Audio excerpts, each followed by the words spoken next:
cerita lo sama gue tuh hampir mirip, Bi. Kalau misalnya cerita lo itu tentang suami yang ngejual istrinya, kalau gue itu ayah ngejual anaknya. Oke. Ayah ngejual anaknya. Iya, Ke makhluk gaib. ke makhluk gaib. Aduh, cing. Jadi bukan langsung direct ngejual gitu, bukan. Tapi inti ceritanya adalah kayak ayahnya ini mau anaknya hidup sukses, keluarganya kaya. Ada satu cowok yang emang si ayahnya dalam tanda kutip nih targetin buat nikahin sama anaknya ini. Tapi dia mau pakai cara mistis biar si suaminya ini, si laki ini mau sama anaknya. Oh, udah Pak, yang penting pasti gitu. Iya. Karena belum tentu suka juga kan. Iya. Iya. Nah, jadi cerita ini datang dari salah satu keluarga di daerah Sumatera yang bisa dibilang kondisi ekonominya tuh ya memang cukup terbatas lah. Kayak mungkin kayak lo lah, kayak emang rada susah dalam tanda kutip ya. Jadi keluarga ini cuma 3 orang.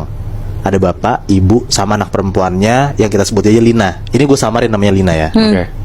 Jadi Lina ini jadi salah satu anak yang cukup dihormatin di tempatnya karena Lina tuh anaknya cantik banget, jadi kayak kembang desa. Terus dia pinter banget, bahkan kayak pemerintah sana tuh ngasih beasiswa ke Lina karena saking pinternya gitu.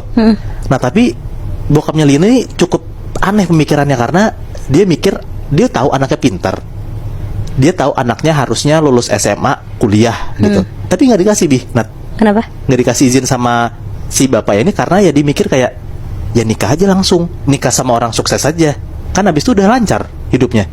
Jadi nggak perlu kuliah lagi, nggak perlu ngambil pendidikan gitu lah. Iya. Bukan Nggak nomor perlu- 1 ya. Nggak perlu buang-buang duit lagi. Kayaknya lo udah dapat kehidupan yang aman dengan lo nikah sama orang yang sukses gitu, tajir gitu ya. Iya.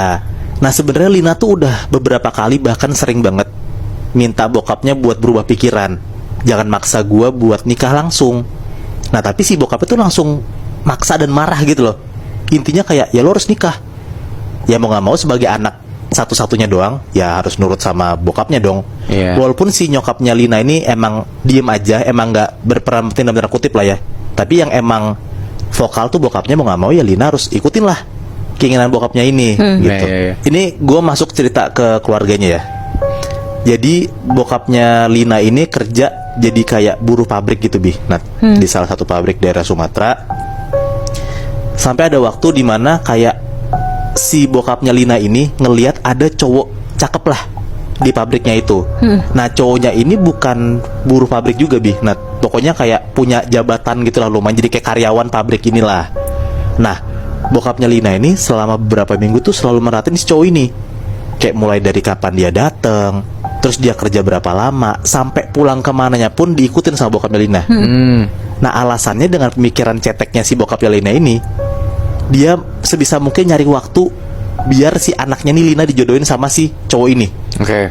Nah karena waktunya sempit juga dan nggak ada waktu juga karena kayak nggak mungkin kasarannya buruh pabrik tiba-tiba nyamperin atasannya buat diajak ngobrol dan ngenalin anaknya. Ya nggak mungkin dong. Iya. Iya.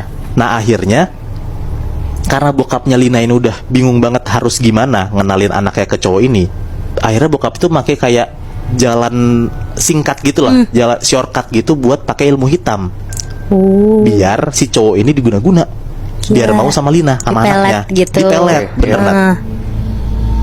Nah akhirnya disamperin lah si orang pinter ini sama bokapnya Lina.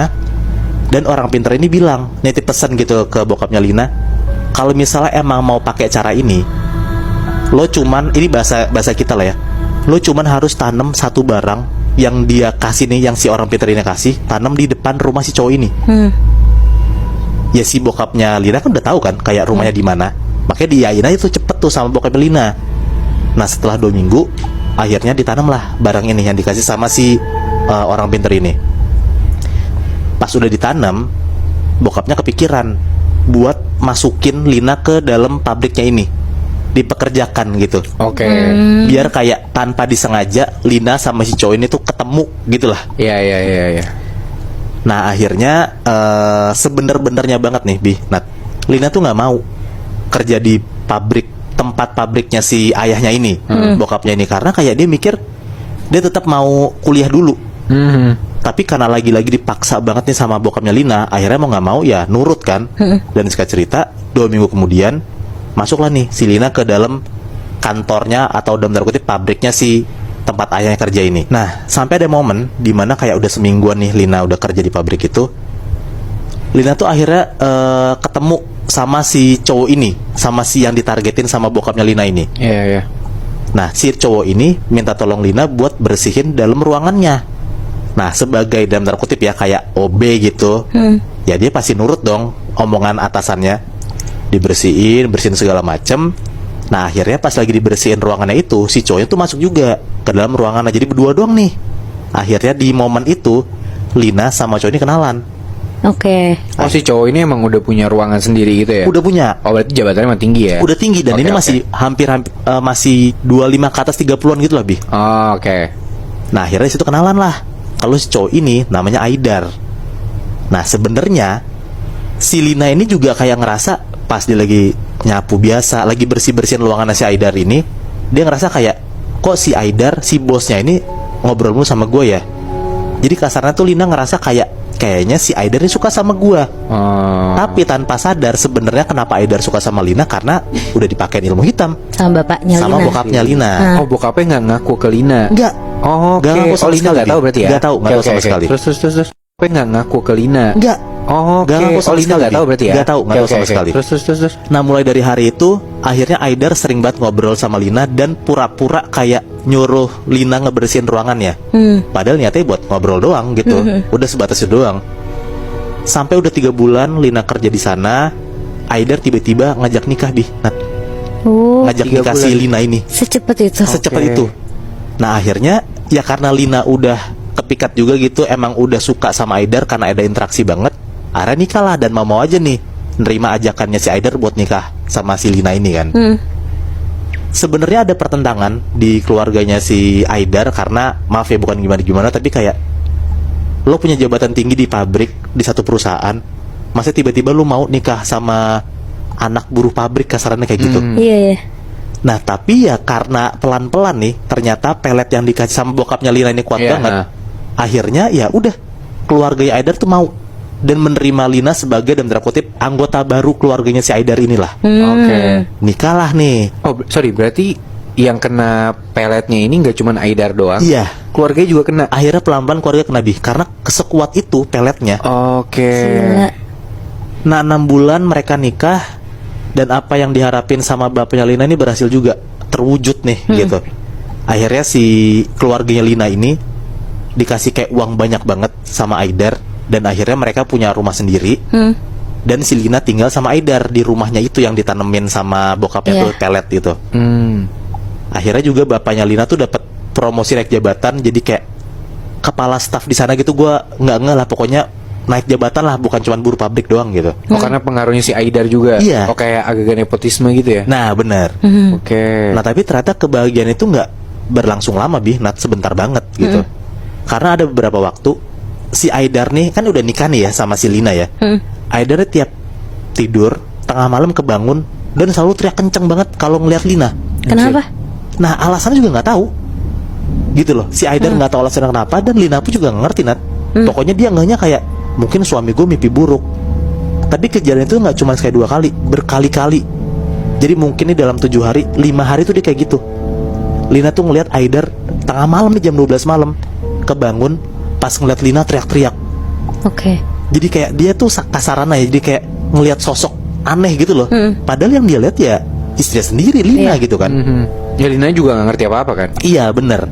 Nah sampai ada akhirnya ada satu waktu nih pas mereka lagi makan malam. Ini di hari berikutnya ya.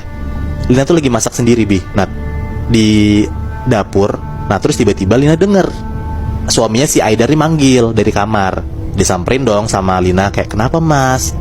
Aidar bilang tolong kalau masak jangan pakai bawang putih sama garam ya. Nah Lina nggak pakai mikir panjang, akhirnya kayak nurutin permintaan si Aidar ini. Nah nggak lama setelah itu si Lina kan balik lagi kan ke dapur masak.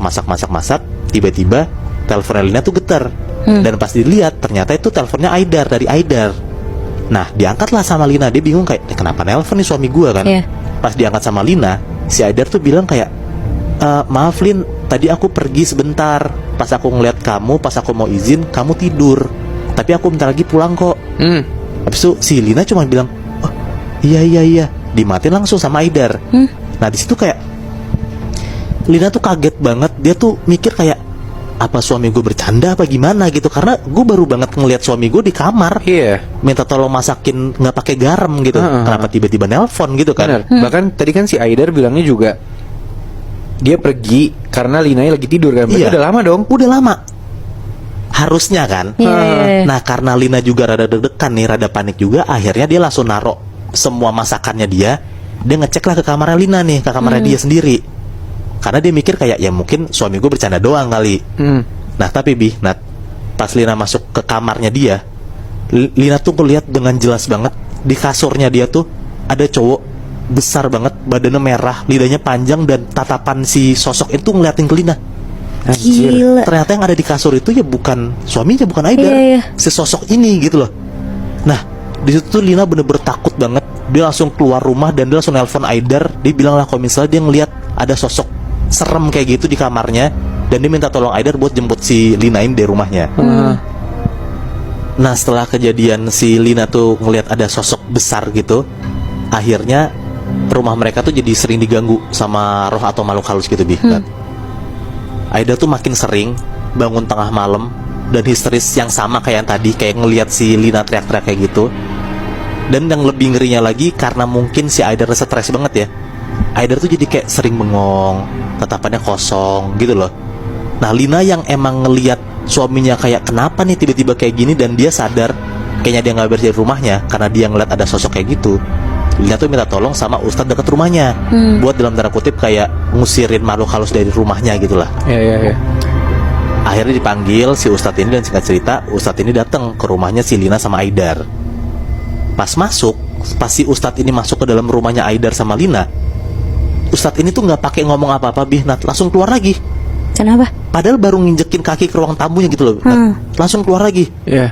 Ya si Lina langsung nyusulin si ustadz ya dong, dan nanya kayak kenapa kok tiba-tiba keluar Tat, kenapa gitu rumah saya gitu. Nah akhirnya ustadz itu bilang, di dalam rumah itu si ustadz itu ngelihat banyak banget makhluk halus Nat. Ada kuntilanak, ada pocong, ada sosok cowok yang badannya merah yang dilihat sama si Lina ini. Dan bahkan banyak banget kayak tuyul rame lari-larian gitu. Jadi kasarannya rumahnya dia ini jadi kayak sarang setan. Iya.